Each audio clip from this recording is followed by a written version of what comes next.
Berikut ini rangkuman peristiwa yang terjadi dalam Perang Rusia-Ukraina yang telah memasuki hari ke-795 pada Minggu, tanggal 28 April tahun 2024. Rusia meningkatkan agresinya terhadap Ukraina. Kemarin Sabtu, tanggal 27 April tahun 2024, rudal Rusia menghantam fasilitas listrik di Ukraina Tengah dan Barat. DTEK, perusahaan listrik swasta terbesar di Ukraina, mengatakan 4 dari 6 pembangkit listrik tenaga panasnya mengalami kerusakan. Sistem energi yang dimiliki Ukraina pun makin pincang. Serangan akhir pekan itu dilakukan dengan rudal jarak jauh, juga dengan rudal jelajah. Eskalasi kemarin merupakan serangan udara skala besar keempat yang menargetkan sistem tenaga listrik sejak tanggal 22 Maret tahun 2024.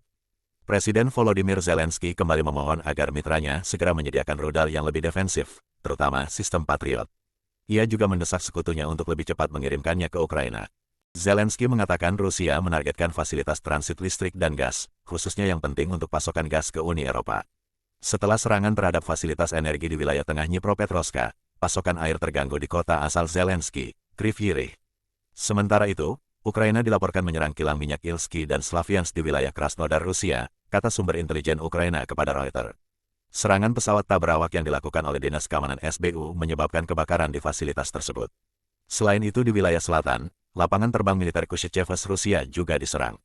Namun pasukan Ukraina sebagian besar menguasai desa tersebut.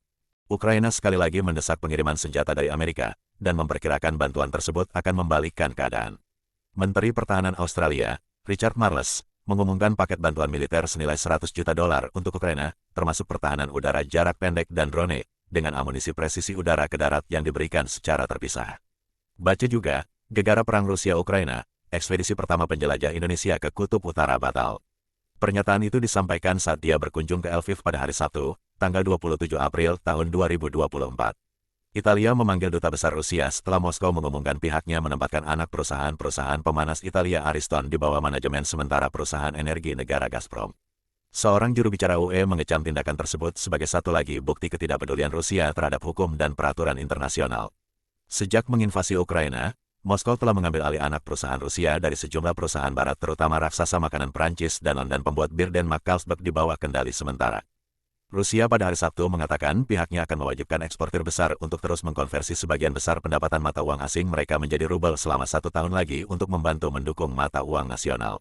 Moskow telah menggunakan kontrol modal yang ketat untuk menopang nilai rubel dalam 2 tahun terakhir, terhitung sejak Barat menjatuhkan sanksi keuangan besar-besaran sebagai tanggapan terhadap invasi Rusia ke Ukraina. Download Tribun X sekarang, menghadirkan lokal menjadi Indonesia.